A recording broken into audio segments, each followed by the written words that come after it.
Olá, boa noite. Hoje a gente vai falar sobre uma doença que atinge milhões de pessoas no mundo e, ao mesmo tempo, provoca muitas dúvidas em relação ao diagnóstico. Os médicos ainda não sabem com precisão as causas da esclerose múltipla. O fato é que os pacientes, a maioria entre 20 e 30 anos, apresentam várias dificuldades de movimento, visão e desequilíbrio. Para falar sobre o assunto, eu converso com a neurologista Lúcia Brito, chefe do Departamento de Neurologia do Hospital da Restauração. Boa noite, doutora Lúcia. Muito obrigado pela sua presença aqui no Ponto de Vista. Boa noite. Pois é, essa questão da esclerose múltipla, a gente decidiu discutir porque muitas pessoas ligam para a nossa redação dizendo que há uma dúvida em relação ao diagnóstico.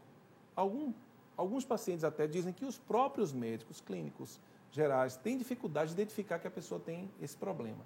Mas para iniciar a conversa e as pessoas em casa entenderem o que é a esclerose múltipla, o que eu estou falando, eu gostaria que a senhora explicasse, doutora, o que é a esclerose múltipla. Na verdade, como você falou, a esclerose múltipla ela é uma doença inflamatória do cérebro ou da medula, que é aquela estrutura do sistema nervoso que passa dentro da coluna e que, quando sofre esse processo inflamatório, o paciente, então, apresenta os sintomas, que pode ser um sintoma motor, dificuldade para andar, pode ser uma dificuldade de equilíbrio, uma alteração da visão, ou controle dos esfíncteres, quer dizer, bexiga e o controle intestinal.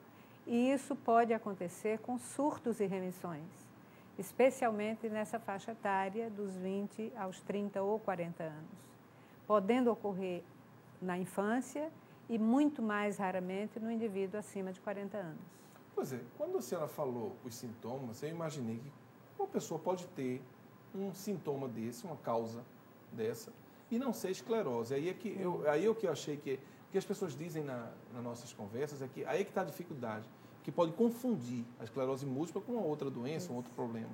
Aí o que vai identificar? Qual é o diagnóstico que o médico diz, olha, é esclerose múltipla? Muitas vezes, primeiro sintoma que o paciente apresenta, nem sempre é tão fácil diagnosticar, porque muitas outras doenças podem ter uma queixa similar. O que é que caracteriza, na verdade, a doença? É quando o paciente tem um sintoma um desses sintomas, ele melhora, depois aquilo se repete no intervalo de tempo variável, que pode ser de meses, pode ser de anos, então, esses sintomas vêm e voltam, que são chamados surtos e remissões. Então, quando a doença tem essa característica, com muita probabilidade de a gente estar diante de um caso de esclerose múltipla.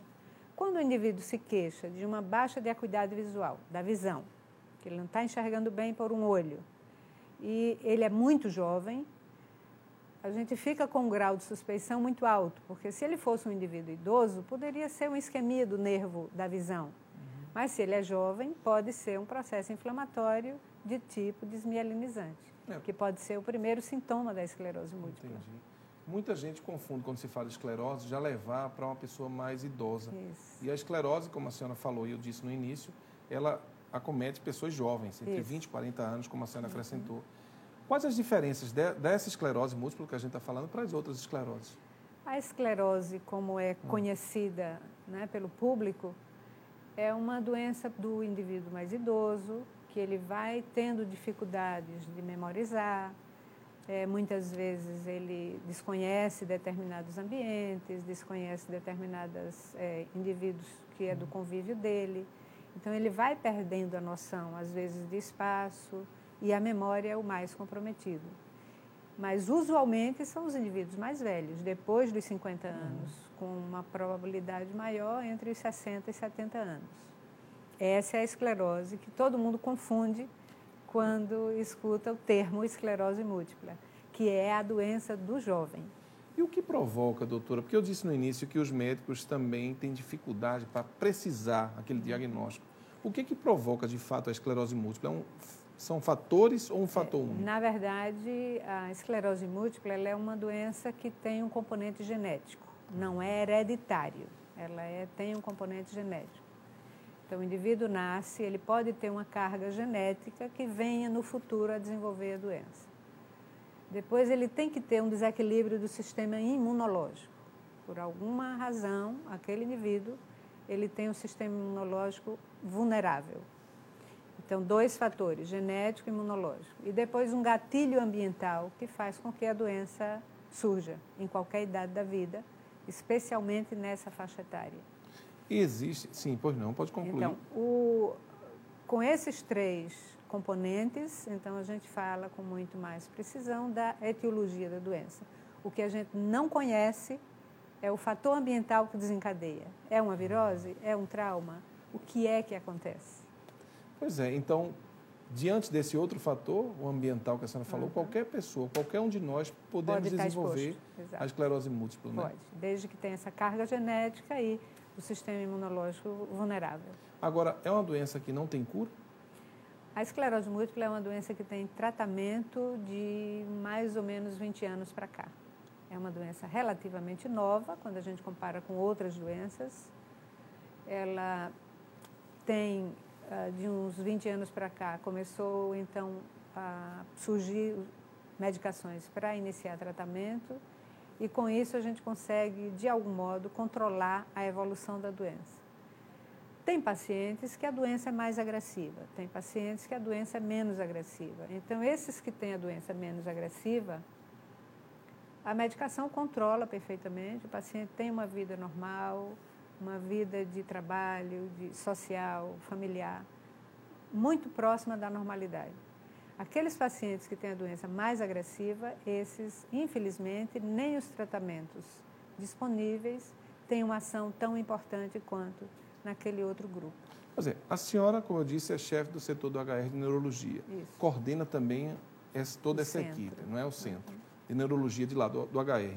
Pernambuco, o HR, focado nesse hospital, tem condições hoje de atender a população que tem esse problema e outros problemas da mente também neurológicos?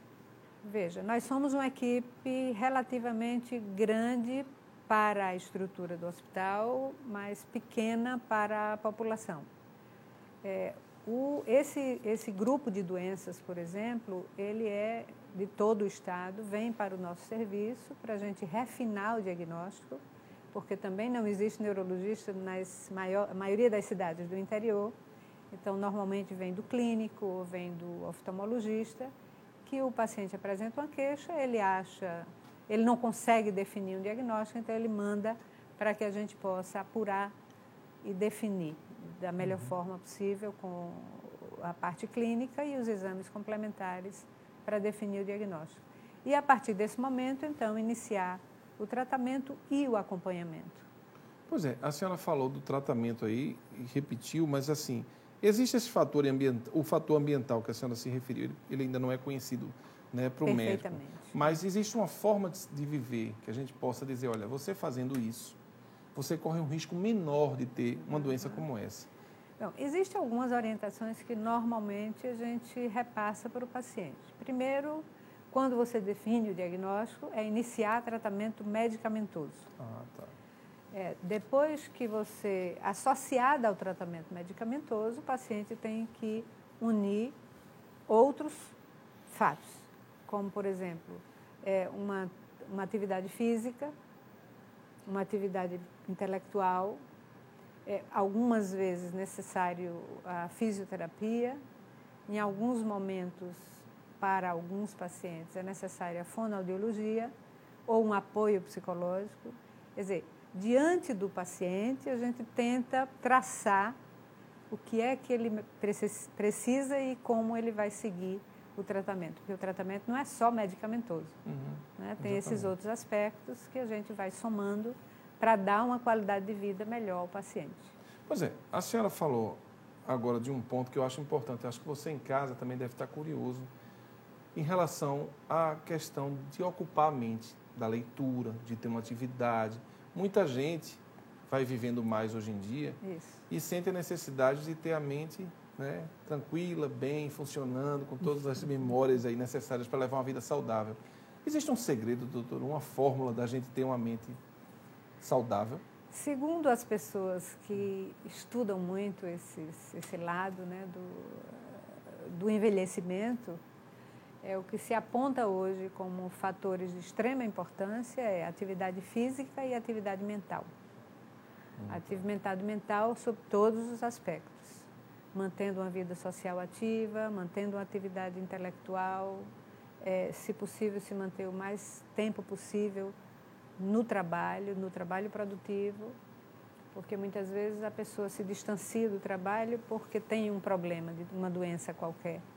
Mas quanto mais tempo você se mantém numa atividade intelectiva ou de produção, você vai prolongar a sua vida com uma qualidade muito melhor do ponto de vista mental. Mas aí vem uma pergunta, a gente precisa se aposentar quando chega o momento. E essa relação da aposentadoria com a vida ativa que você tem, é difícil conciliar esse momento da vida também. Muita gente se queixa, diz, olha, eu me aposentei, eu tinha vida super ativa, a mente muito ocupada, agora cheguei o momento de me aposentar. Qual o conselho para a senhora que é especialista em neurologia, na questão da mente, qual o conselho para uma pessoa que chega no momento? Eu acho que pode aposentar do trabalho, mas não pode aposentar do intelectivo. Então, você tem que continuar estimulando o intelecto, né? Estimulando, lendo, ouvindo, vendo, discutindo. Então, essa é uma forma de manter a mente ativa. Voltando ao assunto da esclerose múltipla, que é nosso tema central, quando se fala hoje no transplante de célula-tronco, isso pode influenciar numa cura, talvez, da esclerose múltipla? Já tem alguma coisa certa nisso ou não tem relação por enquanto? Não. O transplante de célula-tronco é uma possibilidade terapêutica, quer dizer, um outro tipo de tratamento que existe para aqueles pacientes que falharam com as drogas. Porque é um tratamento que não é para qualquer paciente, não é para todo paciente, e ainda não está longe de ser a cura. Você tem um controle temporário da doença, mas você não obtém essa cura definitiva. Mas já foi feito esse transplante visando esse tratamento? Em alguns centros onde existe a possibilidade... Aqui não? Aqui não, mas alguns pacientes de esclerose múltipla já se submeteram a esse procedimento, alguns com resposta adequada, outros não, alguns tiveram mais problemas, mas também não é um tratamento definitivo. Ainda é uma pesquisa, é uma possibilidade. Ainda é uma possibilidade. Pois é, a gente às vezes se pergunta o seguinte, quando todos nós temos que ir ao médico, ver se está tudo ok, fazer aquele check-up, mas um neurologista, quando se deve procurar? Também com certa consistência, com certa frequência, aliás, ou se deve só quando se sente alguma coisa na cabeça? Não, usualmente quando o indivíduo tem alguma queixa que o sintoma pode estar relacionado à área da neurologia.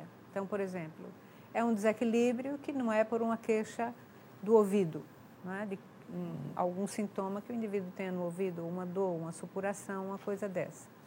Então, se ele tem esse desequilíbrio, ele tem que buscar um neurologista para tentar esclarecer a causa desse desequilíbrio. Ele sente uma sensação de formigamento num lado do corpo, ou que a agilidade não é a mesma de um lado do corpo, na perna ou no braço, ou ele cai com uma certa facilidade. Nessas situações, o neurologista precisa ser visitado pelo paciente, né? Para tentar esclarecer se existe alguma doença neurológica em andamento e, se for jovem, a possibilidade de ser uma doença com uma esclerose múltipla. Para a gente encerrar a conversa, a pessoa que é portadora dessa doença não deve perder a esperança, deve seguir o tratamento e existe a possibilidade de a pessoa levar uma vida praticamente saudável? Existe, sim. Como eu falei no início, a doença, tem alguns pacientes que têm a doença mais agressiva. 20% dos pacientes têm a doença mais agressiva. 80% dos pacientes têm uma vida compatível com a normalidade, sob todos os aspectos. De trabalho, social, familiar, etc. Desde que esses pacientes se mantenham em tratamento e com todas as novas possibilidades que estão surgindo, possivelmente até de um controle quase que de 100% da doença, então eu acho que esses pacientes continuarão tendo uma vida muito próxima da normalidade. Doutora Lúcia, muito obrigado pelos esclarecimentos. Um bom fim de semana para a senhora. Muito obrigada também e uma boa noite. E o Hospital da Restauração, como ela disse, tem as portas abertas para atender esse tipo de público aí que a gente acabou de falar. Agradeço a você também que sempre nos acompanha. Tchau e até o próximo encontro.